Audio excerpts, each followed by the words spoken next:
Hello everyone, thanks for coming outside with me today. It is a beautiful day here in March in Pennsylvania. Having an absolute blast finally getting outside and being able to shoot, and it is a totally different feel. I've been shooting indoors all the way since November, all the way through indoor season, shooting all the spot tournaments locally and around the state of Pennsylvania. And it has been a difference coming outside. And I figure since I've now set up my bow for outdoor shooting, I've left alone the fat aluminum arrows and I've now gone to a much smaller diameter standard hunting size arrow. I've changed up vanes and nock styles, and of course I'm shooting now a multi-pin sight because I shoot in the hunter class for 3D. So let's talk about some of the things that are important to 3D archery, as well as important to the hunter class, or sometimes often referred to as the pins class. And there's a couple different breakdowns in between.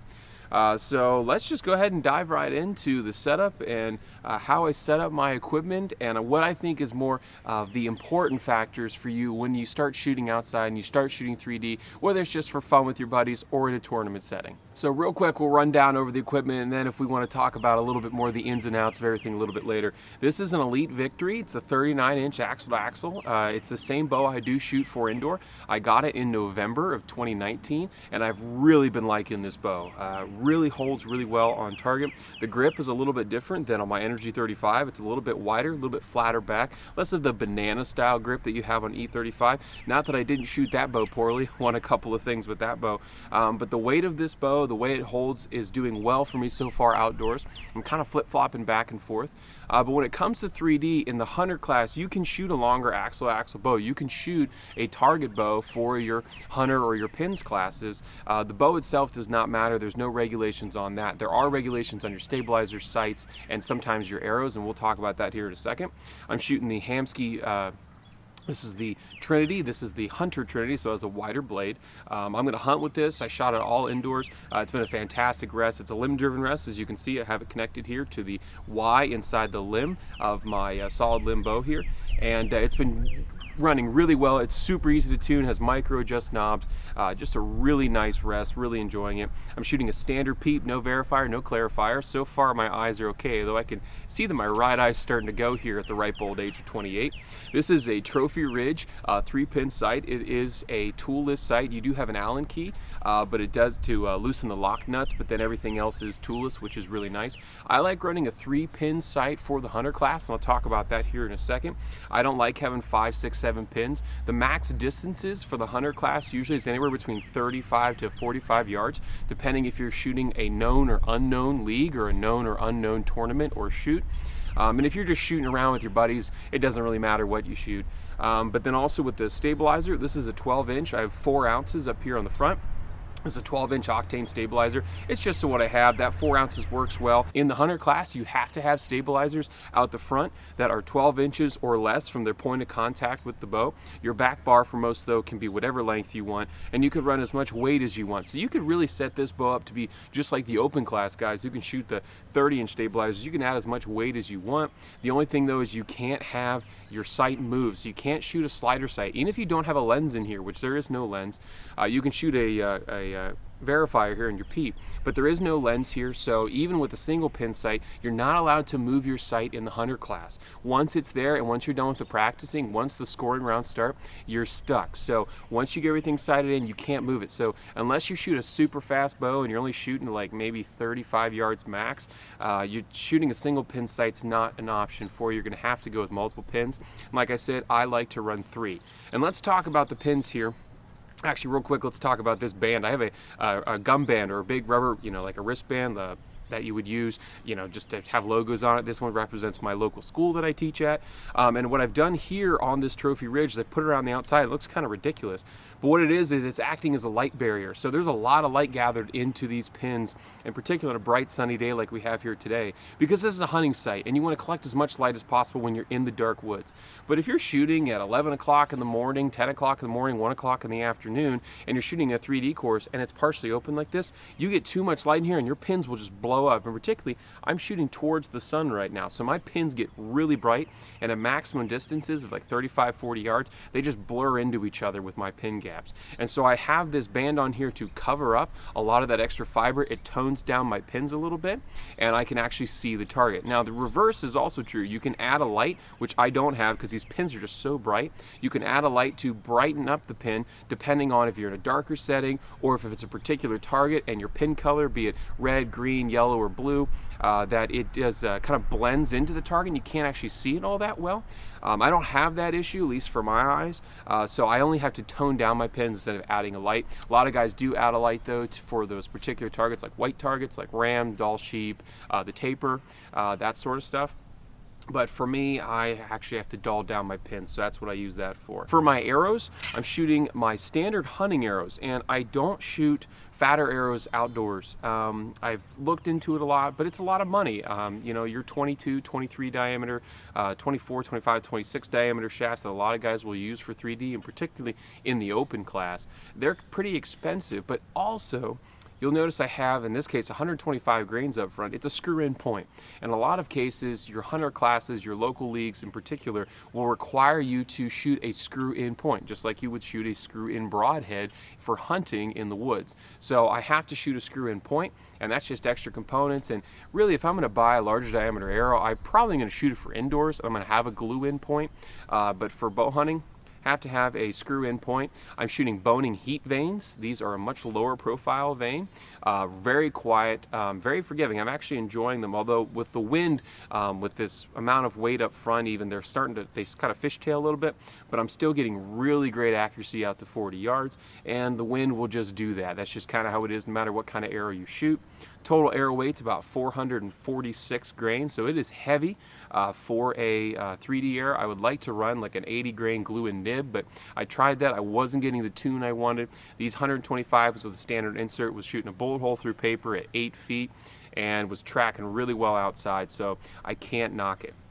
Speaking of knocks, this is a 246 shaft and it comes with a pin knock bushing, and so these are the Super HD Mini pin knocks. I like the fluorescent green so I can see them a little bit better in flight, and I've gone with the gray fletching so that way they disappear on the target. That green pin knock kind of sticks out a little bit, but for guys shooting in the hunter class without a lens, it's really hard to see that pin glowing even in a bright day like this. So if I get into that bonus ring, that 11 or that 12, I don't give somebody else a thing to shoot at, and these gray veins really disappear. I like to shoot white for hunting, but on a 3D target they will explode. They'll just show up on a dark 3D target. They'll give a lot of people a chance to shoot at my arrow and potentially destroy it. So that's why I've stuck with a lower profile vein, a darker colored vein. I still go 3 of the same color. It's just kind of my own personal preference. And I went with the pin knock to help with glance outs. So since you might see on YouTube like the ASA final shoot downs and that sort of stuff, and everybody's shooting at their own target. But in reality, in 3D, you travel as a group, 4, 5, 6 people in a group, and you're all shooting at the same animal at different times. One guy shoots, and the next guy shoots, next guy shoots. And you're all shooting at the same bonus rings, the same 11, the same 12.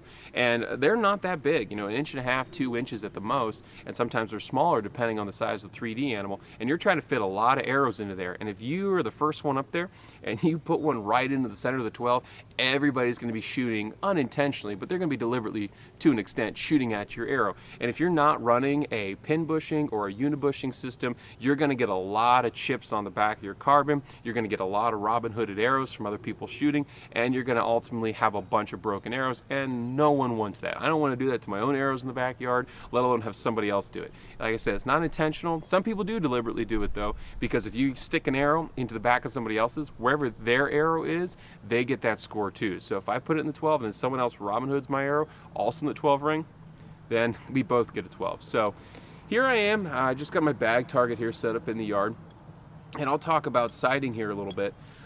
When it comes to shooting the hunter class and shooting the pins class, by the way, I shoot a hinge release. This is a True Ball BT Gold 4-finger, although I shoot it as a 3-finger. When it comes to shooting the pins class and it comes to shooting and gapping distances and figuring things out, you can set your pins at whatever distances you want. So if you think about it, your max distance for hunter class is 35, 40 yards.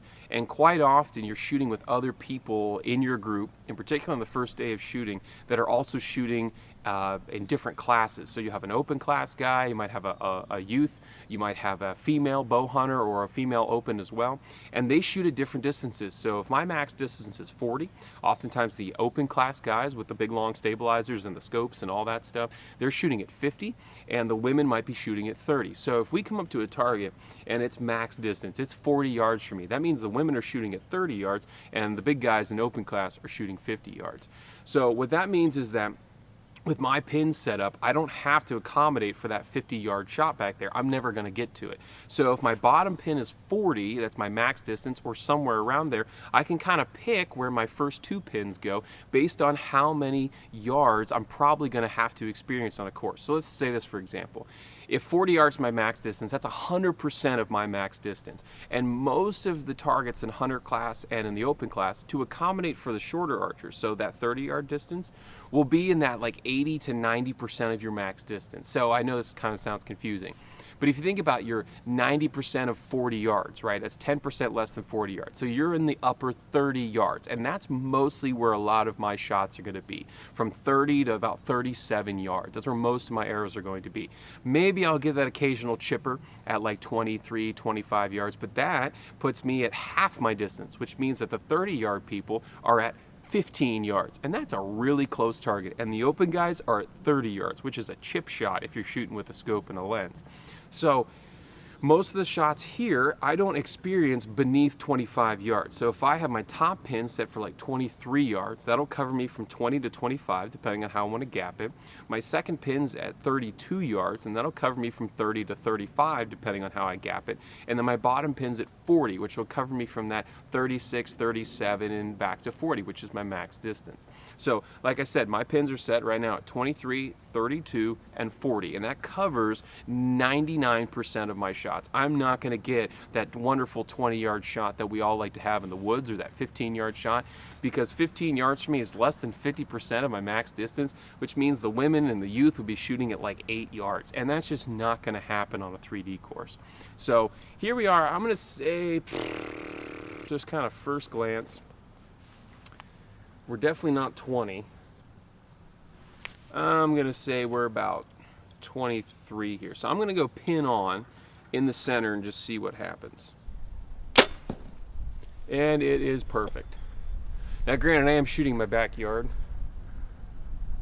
Yeah, it's perfect. So I am shooting in my backyard, so obviously I kind of know where I'm standing, but at the same time, being able to judge 3D targets. So you can have known 3D and unknown 3D. For most hunters and the hunting class, it's going to be unknown 3D. So you have to step up to the stake, wherever that range is going to be, and you have to guesstimate your yardage. Some people are really good at it, some people are not so good at it, such as myself, but I'm getting better. And depending on the size of the 3D animal, the shadows in the woods and the trees that might be around it, the bushes and the grass that might sit up, if it sits down over a hill and you can't see the bottom of the target, there are lots of different ways to judge 3D distances, and I am not the expert. By a long shot, but I do like to pretend that I can kind of get out and kind of get a good idea from just my hunting experience, but also I like to carry my rangefinder with me. So like I said, I guesstimated about 23, I think it's about 23, it might even be 24, I know, I think it's like 22, 23. Turns out it's 22 according to my rangefinder. And I like doing that. I like coming up to a target, particularly if I'm practicing or just shooting at my local shoots, which might be pay 10 bucks, 20 bucks, and they're for local benefits, just to benefit the club. I'll come up to a target, shoot with my buddy. It's like playing a round of golf, right? You don't really care. You just want to kind of, elbow each other, have a good time, banter on the range, that sort of stuff. But I like to come up to a target, judge it, glass it, look for those scoring rings, look for the dark spots, look for the muscle lines in the foam of the animal, if that's something I can aim off of. If it's an animal that has wings like a turkey, or if it has spots like a peccary or a leopard or something like that, I can kind of glass it, look for what I'm looking for, and then kind of judge the distance. And usually my first gut reaction is usually within 2 to 3 yards. The longer I sit here and stare at a target, for me anyway, the longer I kind of start second guessing myself. So this one ended up being, according to my rangefinder, at 22 yards. I don't have the most accurate rangefinder in the world. It's plus or minus 1 yard, but for bow hunter guys, that's pretty good for me. Like I said, I like to come up to a target, kind of take a stare at it, look at it through my binoculars. I don't like to first look through my binoculars. If I first look through the binoculars to look for scoring rings, it kind of throws off. I actually feel like it's a lot further away than it actually is, in particular if it's a smaller target, like the large HD deer type things. I can pick those up because I'm used to shooting at deer. But if it's a small thing like a peccary or the tapir or the panther, for some reason, just that slender body, I always think that thing is a mile away. And it ends up actually being a lot closer, and I end up hitting it high. So I like to kind of get that first gut reaction, think about it for a second, and then pull my glass up and then look for the scoring rings and so on and so forth. So we're going to kind of just go around the yard here a little bit and take some shots at different distances. Let's go pull this arrow. I'm tired of talking. Let's get some more shooting in. All right, so we moved the camera back here a little bit. Like I said, I'm shooting my yard, so I have a pretty good idea about distances, but I like to try to simulate as best I can. Even though I'm not shooting at a 3D animal, I don't have 3D animals to shoot at my backyard. It's got my big yellow morel yellow jacket, the big 450 cube down there. Great target, by the way. Love morel targets. They're just awesome. But anyway, so I like to kind of simulate what I would do. So I'd probably come up to the stake, look at the target, kind of my first guess. And when I kind of come up to a target, particularly if it's a 3D target and the size of the animal is different, I try to I don't like to go off the ground. Going off the ground, because sometimes the animal's feet, or it's over a ledge, or sometimes it's uphill, and if it's not flat, it's really hard for me to use the ground to judge distance. So I try to just judge based off of other things that are at my eyeball height. So over here I got my swing set, I got a bush over here, I got a tuft of grass over here that I can kind of look at and judge. And if I can pick out 25 yards, that's kind of like my distance. If I can figure out what 25 yards is, because I have a good eye for it, I can then kind of judge the rest of it off. So I'm looking here at this closest swing set leg to me, about eyeball height, which I would use a tree in the woods here in Pennsylvania. I'm going to say that's probably just shy of 20. So that's probably about 18, 19 yards. The one behind it there, I'm going to say is probably about 23, maybe 22 at the most. And I'm going to say that the target then is probably about another 4 yards past it. So I'm going to say we're about 26, 27 right here. And like I said, now that I've kind of figured that out, and that's kind of my first gut reaction, now I'll pull up my binoculars, take a stare at my scoring rings. Even though there's no scoring rings on this target, I like to get into the habit of doing it. Then I'll knock my arrow. Sometimes tournaments and stuff won't let you glass once you've drawn. So for example, if I now pull up, like I can't look at my target now through my pins, that's not legal. I'm still just kind of judging, and once I draw and come to full draw, if I let down again, I can't look through my binoculars again. So now I just kind of look at my pins here to see if they're blown out. Again, that sun is right here in front of me, right overhead. Just kind of judging here. I can judge out at arm's length. Doesn't look like it's going to be blown out. I can do that. So now I can get into my stance. Like I said, 26 yards. So I'm going to have to hold high on this one. I'm going to have to hold high 11. And that looked really good. Just a skosh left, but it's dead nuts on. So now I'll take my rangefinder. Looks like we guesstimated 26 just on. And my rangefinder is saying 27. So that's pretty stinking good for me. Again, I'm in my backyard. Of course, I know pretty good idea of the distance. But that's just a good way to just kind of go through that routine, get yourself used to it. If it was dark enough, I would just move this band out of the way on the back side to kind of brighten my pins a little bit more. But that ended up being okay, kind of holding it out there, just kind of looking through one eyeball, just make sure they weren't going to be blown out on me. So now let's talk about actually like the gapping and how I've done it. So I've actually just taken a card. It's like my business card. But on the back side of it, I do have my actual pin distances, because sometimes we forget as bow hunters, 20, 30, 40. We just think, hey, it's 20, it's 30, it's 40, but nah, you get into the rhythm eventually. But I like to have this card with me, so I have everything labeled what my point on distance is, so 23, 32, and 40. And then because I've gone and done all the gap shooting, and I've seen how much my arrow drops or how high my arrow is based on my pins, I actually have those marked. Low on the 11, that's my 20-yard pin. And if I hold high on the 11, I can get out to 26. So I held top of the 11, and I went right down into the middle. And I was, again, thinking 26 yards. In this case, I was 27, which is almost the gap. And, of course, you don't hold perfectly steady, so you're going to miss from time to time. I'm a little bit left. I'm still in the 11 there. But then I get to the middle section, and that's that 27, 28. I know I have to split my pins evenly. And that can be pretty tough. And then when I get to 29 yards, I have it written here that I hold I hold low on the 11 with my second pin. So my 32-yard pin, I hold low just beneath the 11, and then I can work my way up to 32, point on distance, and then I can hold high on the 11 out to 35 yards, and I can still dip it in there. So same thing then for 40, I split the distance for 36 between 32 and 40, and then I can hold low on the 11 for 37 yards up to 40 yards point on distance, and then I can hold high on the 11 out to 42. Because sometimes, even though your max distance is 40, they're allowed like a 1 or 2 yard leniency there. And if you hold dead center on a 12 ring on an ASA target on that bottom edge, and it's a 42-yard target, you're going to end up shooting an 8. So, so I like to know that I have that little bit of extra. So when it comes to those max distance targets, if I know it's max distance, particularly if I can shoot known and I can pull my rangefinder out and I see it's like 41, 42 yards, I'm always going to play it safe. I'm going to put that 40 right in the middle of the target, right there in the middle of that 10 ring, and particularly if it's an ASA style target where the 12 is off and back to the left usually, or off to the right depending on which way the animal's facing. So I'm going to shoot another arrow here, try to get it more centered compared to that first shot. Put that one a little bit more right there. Yep, and that one's right in there too. So that's good. So we know that we're on here at 26, 27, holding high on the 11. Let's go pull the arrows. Let's go to another distance and just keep shooting, having fun. This is going to be a long video. I apologize. All right, so here we are. We're pretty close to max distance here. I'm standing here next to the corner of my house, shooting across the backyard here. I know this is basically 37 yards. So this is kind of an easier shot for me because I don't have to judge it because I have this large structure to go off of. But still, what I want to talk about, since I know that I don't have to kind of go through all the ins and outs of shooting, I can just kind of pull up and shoot. Let me talk about what I carry in my quiver. So I always like to carry at least 7 arrows with me. You usually shoot 20 to 30 targets depending on the range. I've already blown 2 of these pin knocks off of here. I like to carry 7 arrows in case you do destroy 1 or 2. And speaking of the blown pin knocks, I always carry a bag of knocks with me. The first thing that's going to go off your arrows, of course, is going to be your fletchings and your knocks. And if you're shooting a pin knock kind of system, they'll just kind of break and shatter, and you just pop a new one on there and you'll be fine. So I always carry a bag of knocks with me. I'll carry a bag of extra points in case I accidentally hit somebody else's arrow and really gum up a point, really roll over a tip or something like that.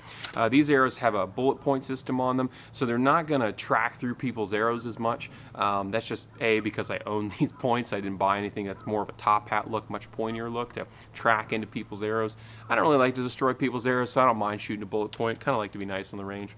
But also, I'll always carry with me here my release pouch. I'll always carry the special Allen keys that I need for my sight or for any little ins and outs. If I need a hex set for modules or draw stops or something like that, I always carry the specific one. I'll keep it right here in my release pouch. I also like to carry other things that are just easy for my rest. So for example, on this Hamskea Trinity, the elevator, the windage adjustment, the left and right, it sits underneath my cable slide, and so I actually have a cutoff. I cut it off here with myself with a little grinding wheel and smooth down the edges. This is just a whatever. Actually, just look at it here.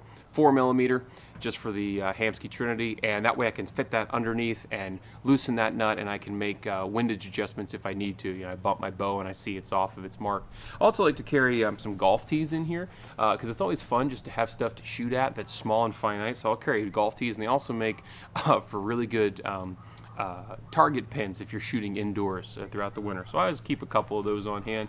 I like to carry a Sharpie, which currently is not on my release pouch, but I always carry a Sharpie, and of course I always carry at least 1 pen with you to mark scorecards and so on and so forth. In my actual quiver itself, of course, I have my kickstand, which my bow's on right now, and I'll also carry some arrow lube. Now, this is just some DIY arrow lube. I stuck a kitchen sponge, cut it into cubes, then poured some old dishwashing soap in here. You can use Woody's arrow lube. You can use silicone spray. You can use something. But here in the Northeast, where it doesn't start getting too warm yet, today it's in the 40s, those 3D targets, if you shoot, and particularly if it's an outdoor setup and it's not a warm target sitting in the sun, they get hard to pull arrows out of. And so it's good to have a good arrow lube with you. And I just, it's a waterproof pill bottle, and I'll just take it out. I'll take an arrow out, and I'll just dunk it in there, give it a little bit of lubrication, and that way I can kind of pull it out a little bit easier out of the 3D target. So I always carry that with me. And then, of course, my standard Allen keys. I just use the the Pine Ridge Allen keys, the yellow ones. You'll probably see these all around the place. If you go to your local pro shop, they have a whole bunch of these. These go down to pretty small stuff, so if I have a pin adjustment that needs to be made, even though my site is a toolless site, it's always nice to have a set of Allen keys just in general. And also it's just nice because if someone else has an incident on the range and they don't have it, you're kind of the hero of the day. I guess it's the teacher in me trying to be too nice and too helpful. But anyway, always carry all that stuff with me, whether I'm shooting indoors or out. But for 3D in particular, you're shooting an outdoor course and you're halfway around the course. You're nowhere near any help, nowhere near any assistance, and you need an Allen key, you need some air lube. It's always good to have that on hand. Of course, always have my binoculars with me, a rangefinder if it's legal. These are Vortex Diamondback binoculars. They're 10 by 42, so I can really pick out those scoring rings in that 30 to 35 yard distance. My rangefinder is just a Halo. This is the XR6 or XTR6, something like that. And it's, like I said, it's not the most super accurate rangefinder in the world, plus or minus 1 yard. I have replaced the battery on it once, and I use it a ton. And it seems to work out just fine. It has the angle compensation for hunting, but I don't use that for 3D. Most of my shots are pretty flat here on the 3D courses. So if it's legal for me to carry that, I'll carry that with me. Otherwise, just rock the binoculars. All right, so again, 37 yards, but I still like to kind of go through the routine here. Step up to the stake, take a gander. Like I said, I know it's about 37 yards. I can also kind of want to think about the wind. Even though it's not too windy today, we got probably about a solid 15-mile-an-hour wind gusts here pretty frequently. I know that these arrows, because of this amount of FOC with this 125 grain point, that they're not going to fly too erratically, so they're not going to get pushed too far until I start getting about 20-25 mile an hour wind. So I'm going to still hold dead center, and like I said, I'll come up 37 yards, you know, haha, and then I'll glass, look for my scoring rings, get into position, and then we just execute the shot. Push that one a little bit left. Height looks good.